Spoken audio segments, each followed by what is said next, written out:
all Germany's aces, few can boast of belonging in the same class as the legendary Adolf Galland. His more than 100 victories against Western opponents are a testament to his bravery and skill as a pilot. However, his place in aviation history was earned with more than just the victory bars on the tail of his Me-109. A general by the age of 29, he established himself as a leader through successful operations like the Channel Dash and through his willingness to take on the German leadership by championing the causes closest to him, his beloved fighter force and the German population, suffering the punishment of the Allied bombing raids.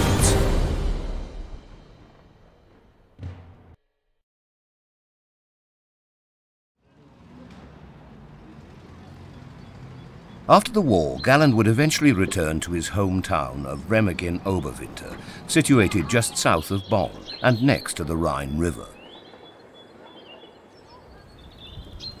In the early 1990s, Galland invited a camera crew into his home to discuss his personal recollections of World War II in a videotaped interview. Of all his missions, perhaps the one which best illustrates his bravado as a fighter ace occurred during an impromptu Spitfire battle on his way to deliver, of all things, a lobster dinner. The picture you have with the two 109s, and I noticed they had an extra little addition to your plane, a basket of lobsters or something behind the armor plate. What is the story about that? The story behind this is, in this time, our fighter commander, higher fighter commander, was in Le Touquet, General Osterkamp, World War I is. And he had birthday. And I decided to fly up with a number 2 in a 109, and I bought lobsters and oysters, which were very famous in Brest. Put them in a basket of some sort. A basket with some ice. I did not put champagne in it. Many times in newspapers you can read had lobster and champagne. Champagne would have exploded in altitude because we did not have air pressurization. Yes. Delivering the birthday gift, Galland and his wingman Westphal took a detour over England so that the German ace might get in some shooting practice in his brand new Me-109. It was there that the duo encountered a formation of over 30 British aircraft on a training mission. We were very fortunate this time because the English did believe they were between their own, there were no enemies in the air, and there were some Spitfires on training flights. They were playing around, some were making acrobatics. And I could manage to shoot down 3 of these poor planes. So they never believed they were in combat before they were shot down. Flying in a new 109 with a modified cockpit configuration, Galland inadvertently lowered his landing gear in the middle of battle. It was a new Mach, and the installation in the cockpit was a little bit different. And in the last combat, I hit with my knee the bottom for the undercarriage. And the undercarriage came out. And I did not realize this. So I had to escape because I was followed by some Spitfires which were not in agreement with me. Since they had realized I did some damage to them, they were following me, and I had the undercarriage out with full power down to sea level and then to Le Touquet. And in Le Touquet, I did not realize I had the undercarriage out. I pushed the button, the undercarriage went in. I turned around, and they were firing signals. I thought, what is going on there? Big birthday party. Big birthday, didn't make a round. I had always the wrong decision made. When I was in final approach, the undercarriage I took in. And when I had to go around, I put it out again. So finally, they came and showed me a tire. I said, something's going on with your undercarriage. Then I made it correctly. Oh, good. So I could offer Osterkamp the lobsters and The oysters. the oysters. And 3 Spitfires. And 3 Spitfires. Wonderful.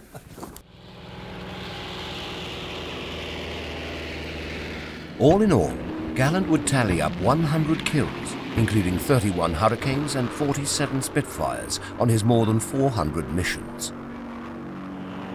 Though impressive when compared with the top British and American aces hovering at or near 40 victories, his totals might seem modest, considering some German pilots had more than 300 kills.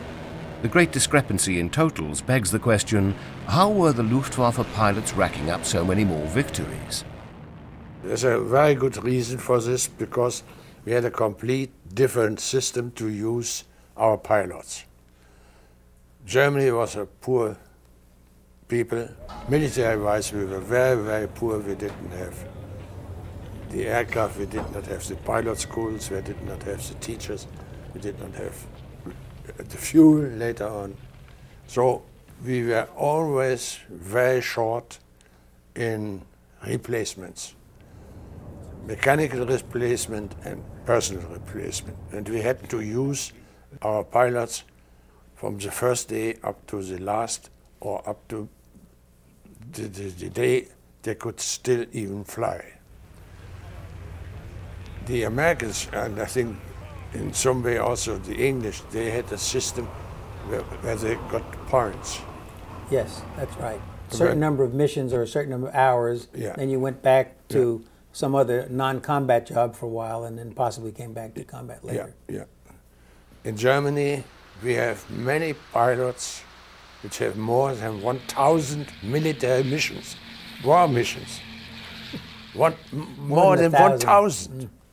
It's unbelievable. I personally have 400 or something like this. It's not very much. And when you were fighting this time, you were, of course, an expert in fights. Also, I remember that everywhere, in all fronts, even over Germany, we had such an amount of enemy aircraft in the air all the time. It was unbelievable. Galland's many victories would bring him countless awards and honors. He became a favorite of Hitler's and a poster boy for the Luftwaffe. On one occasion, Hitler went so far as to censor a portrait of Galland to keep the ace's image untarnished. Adolfo, this excellent portrait you have here, would you tell us something about it? Yes, of course. The story behind is as following. In my wing, 26 Schlaggater, was based in Düsseldorf, the wing. And Düsseldorf is known as town with portrait artists. The best we had in Germany were housed in Düsseldorf. So in the beginning of the war, the year 1940, during the Battle of Britain, the town of Düsseldorf has ordered this portrait by an artist with the name Pöten, Leo Pöten. Very nice, sympathetic, and capable man. And he made this portrait. I told him I will not stand there for hours. So I had my best man, who had the same figure, put him my uniform on, and he was sitting there instead of me. I have only sat for 2 hours or so. And then there was an art exposition in Munich, in the German Museum. And when Hitler saw this portrait, he said, very nice, but no way to show it like it is. This man should be an example for our youngsters, and he is smoking a cigar. Impossible. So that was his critique on it. And the town Düsseldorf has ordered immediately a new portrait of mine. Did they ever consider just painting out the cigar instead of doing No, another they portrait? immediately have ordered a new portrait full from portrait. the same artist. After the war, I was informed by somebody who came from the town of Düsseldorf. They had the two portraits in stock, and I could get them, but I should pay a little amount, not as much as they have paid for it. So for 100 marks, I got each of the two portraits, and they are now in my house. Wonderful, wonderful. Some of Galland's greatest victories came in the Battle of Britain, where he shot down 33 aircraft and took the lead amongst all aces. The Battle of Britain was in a way a changing of the guard for the Luftwaffe. It saw Goering promote two of his aces, Galland and Werner Mulders, to the position of wing commander, in the hopes of instilling the fighter force with a modern perspective on air-to-air combat. In the beginning of the Battle of Britain, Goering has changes. He understood that the elder generation, which were at this time, we were 25, 26 years old, and they were 15 years older, and they were the commanders. Goering understood that this was wrong. So Mulders and myself, we were the first younger wing commanders of the younger generation. Mulders did like it very, very much. He wanted to be the forthcoming Bölke. He told me once, you can be the next Richthofen by shooting down only with your stupid head. I wanted to be a Bölke, the thinker, the tactician. Tactician. Mulders would live his dream of becoming a grand tactician of the air. With his help, the modern finger four formation was adopted by the Luftwaffe. Up until then, the German fighters largely used the limited, close formation style popular in World War I. We started with the four-finger formation, Yes. open formation. We learned this in Spain, and this was the merit of Mulders, who has invented this. In a close formation, only the leader can see. All the other people, all the other pilots are completely occupied by holding their position, their close position. It was stupid. Though led by prolific aces like Mulders and Galland in the Battle of Britain, the Luftwaffe pilots were still handicapped by the German architects of the invasion. The planners sent their pilots to war in aircraft with barely enough range to reach their British foes. In the Battle of Britain itself, though, you couldn't go very deep into England because of the lack of range of the Messerschmitts. Is that correct? That's absolutely correct. We had 1 hour flight time, and we could reach just London and stay over London for about 5 minutes or 7 minutes, and then we had to turn back because we had to take altitude. And the incursion we made were mostly about around 20,000 feet. When the Luftwaffe fighters did cross the Channel with what little fuel they had in reserve, the dense English radar system ensured they would be greeted with a hostile welcome.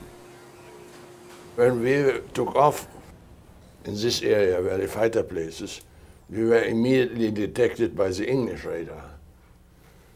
And our radar was just in the beginning, it was neglected.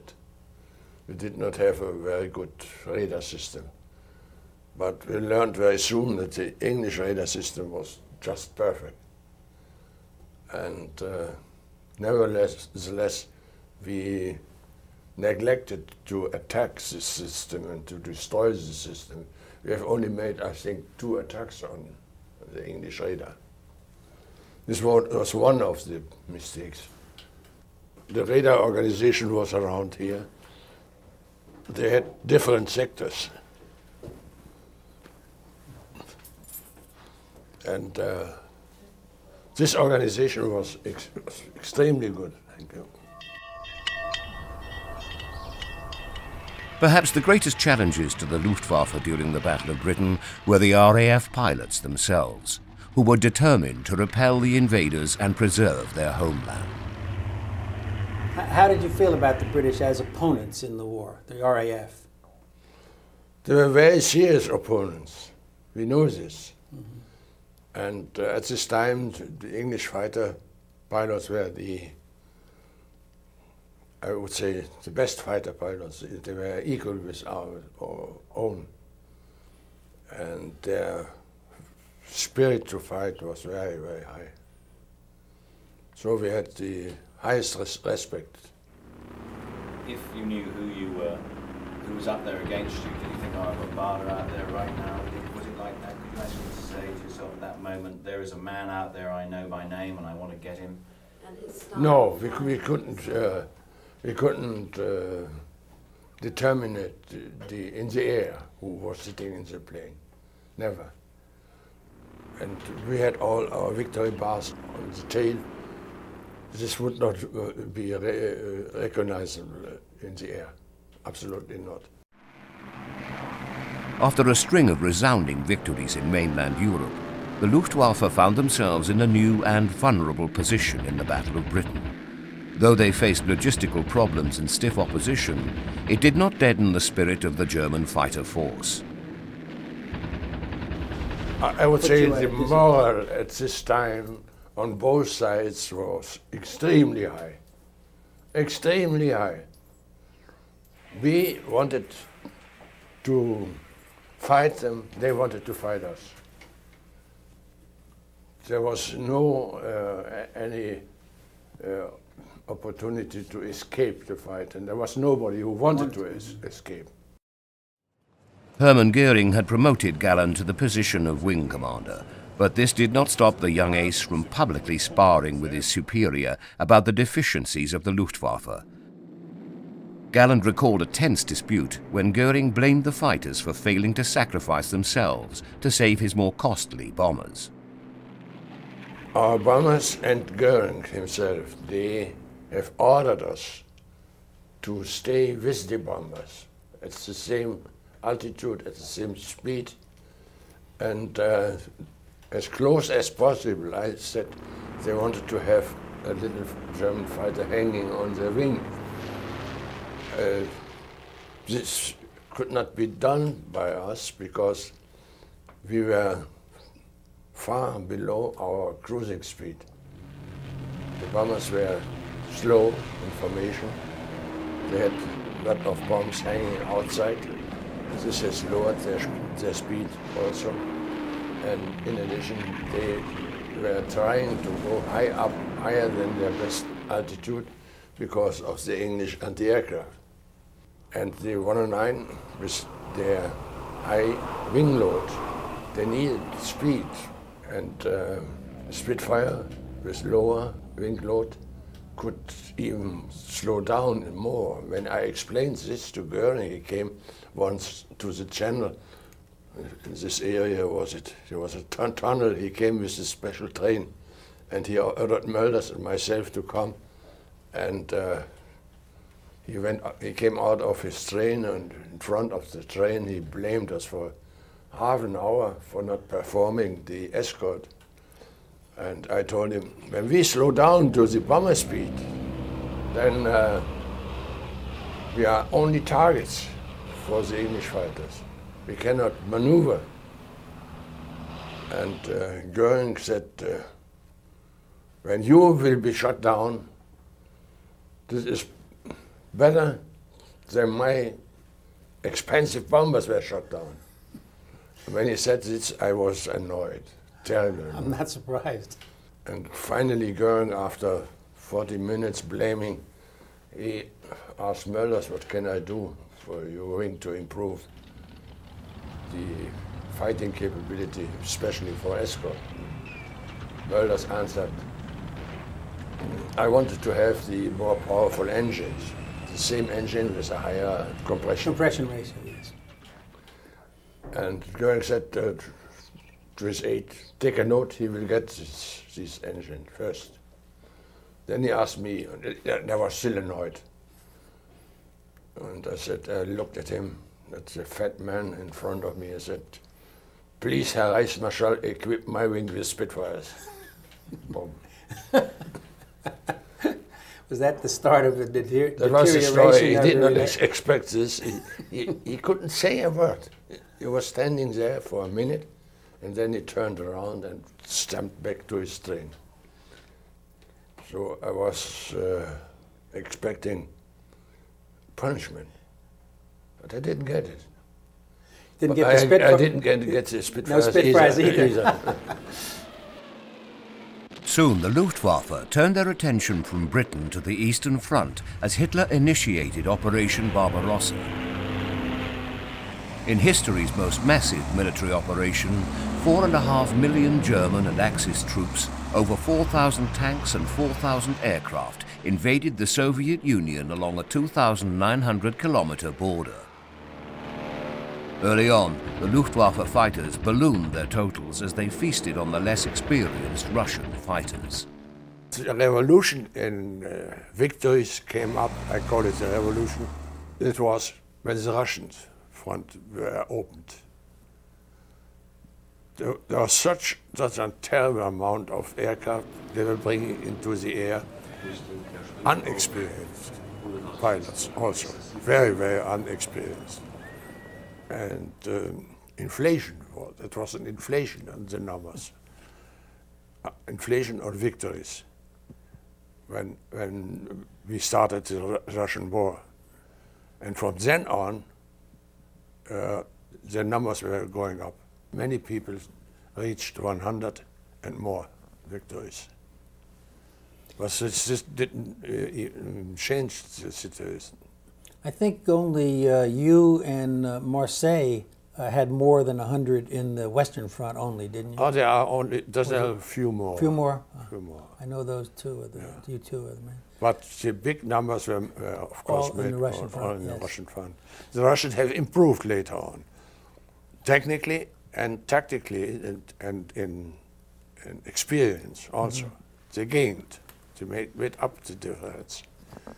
But it was still easier to shoot down a Russian plane instead of an American or English plane.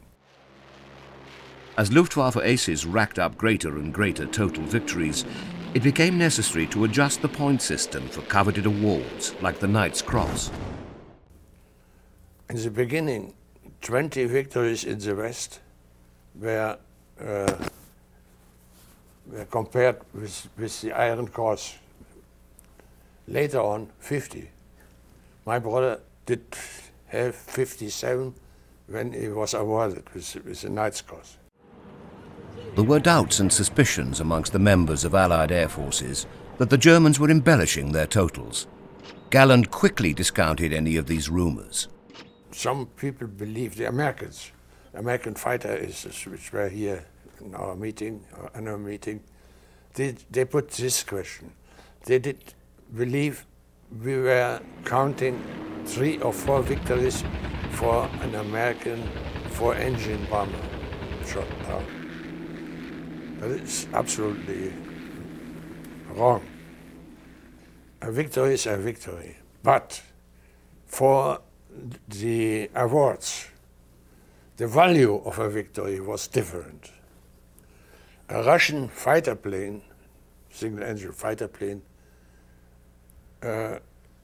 was one victory for the decoration, but to be compared with an American 4-engine bomber shot down out of a bomber formation.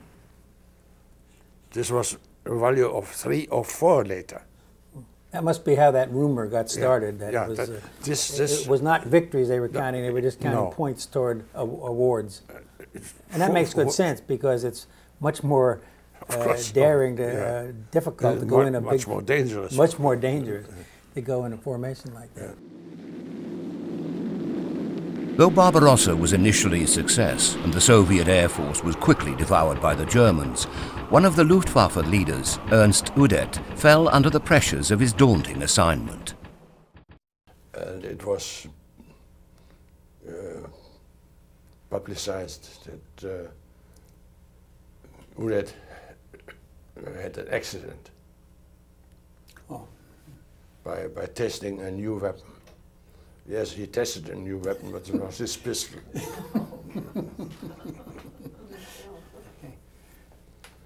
But we knew when the funeral took place, we knew already. Goering had told us what has gone on. November the 22nd, 1941, the day of Udet's funeral, was doubly tragic for the Luftwaffe and for Galland. Werner Mulders, the young ace who had quickly risen up the ranks side by side with Galland, died in a tragic plane accident. He was ordered to come to the state funeral of Udet, but he couldn't make it on behalf of bad weather. And then he got the message he should stay there. He was on the Crimea, and he did a lot of shooting and hunting there. Then he got, was he killed in an accident or? No, yeah, I'm coming. And he came in a 111, in a Heinkel bomber, which were going home for the general overhaul. And it was bad weather, and Mulders was flying as passenger. He was not in the cockpit. He was behind the crew. And they had to they lost their own engine, and they were flying for an hour with one engine, and then they had to make a forced landing in Breslau, in Silesia. And this landing, the pilot, who was an experienced pilot from the Spanish Civil War already, he overshot the runway on a small field, and when he took off, he rolled over. Okay. He came down. Shortly before his death, Mulders was promoted to Inspector General of the fighters. Galland feared he might be next in line for this position, as it would take him out of the air and away from his beloved squadron. His fears became a reality when Goering forced the promotion onto him at Mulders' funeral. This series of photos were taken at my wing headquarters by the end of '41, when I was made General of Fighter Arms. Goering came on and delivered a speech. That's a good shot. He is delivering his speech. By the way, I can tell you, when you see the flag, this was the flag of the forces. It has nothing to do with the party. Oh, it's a military flag. It's a military flag. Yes, it's not a political thing at all. The German soldier, professional soldier, was not allowed to vote. Oh. It was not allowed to be voted, to be selected. Oh, just totally out of politics. Out of politics. You took over as General of Fighters. You were only 29, I believe, wasn't it? Yeah. Yeah. That was a tremendous responsibility for such a young man to take over the entire Luftwaffe fighter command. As you know, Mulders was the first one. And at the funeral of Mulders, on his open grave, Goering did promote me to fighter general. I didn't like this, first this location, and secondly, I didn't like to be put under such responsibility. I wanted to keep going on as wing commander. I was very happy with this mission, but there was no question to avoid this. You are the fighter general from now on. Did you have responsibility for both day fighters and night fighters? In the beginning, not. No. In the beginning, only for day fighters, and I can tell you this was enough. It was really enough. I'm sure.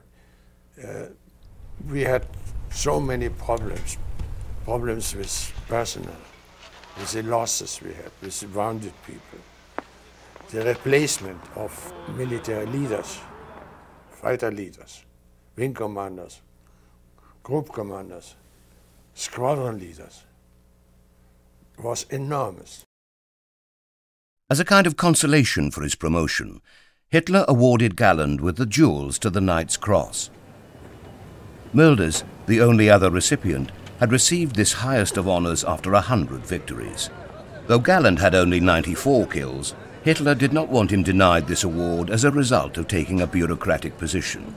Galland recalls how both Goering and Hitler, though running a war on two fronts, were preoccupied with the cut and size of his diamonds. When I was wearing this first time, Goering saw it. It was in his special train on a trip to the Ukraine, to his headquarters there. He asked me, tell me, is this the highest decoration the Führer gave you, the diamonds? To the Knight's Cross? I said, yes. It can't be. Take it off. I took it off. I had it fixed with some ribbon or strips from the girls. And I gave it to him, and he said, this is impossible. You know what these are. These are not diamonds. These are only splinters, poor splinters. And this cannot be awarded as highest German decoration. It's impossible. I must talk to Hitler about it. And give it to me. I will let you make for my jeweler in Berlin a new set. I have some stock of diamonds there, good diamonds, and you can see what the difference is. Some weeks later, I was ordered to see Goering in his house in near Berlin, and he said, now I can give you the diamonds like I call diamonds. And he showed me this in one hand, his edition, in the other hand, Hitler's first edition. I said, can you see the difference? I said, yes, I can see it. He put it against the light like so. Then he must have talked to Hitler, because some weeks later I was ordered to see Hitler in his headquarters. And Hitler said, finally, my dear Galland, I am in a position to award you now with the highest German decoration. What you are wearing up to now is only an interim solution. Can you take it off? And I had, not knowing what was going on, I had the Goering set on. He took the Goering set in one hand, his new set in the other hand, put it to the light and said, can you see the difference? These are splinters, the Goering one. And they were far bigger. But he didn't realize this. Goering said, this is typical for Hitler, because he knows any caliber of any battleship to the German fleet and the English fleet. He knows every caliber and every trajectory, but about diamonds he has no understanding at all. Now General of the Fighters, Galland was in an almost purely advisory bureaucratic position. He was, however, on rare occasions, asked to take command of specific operations.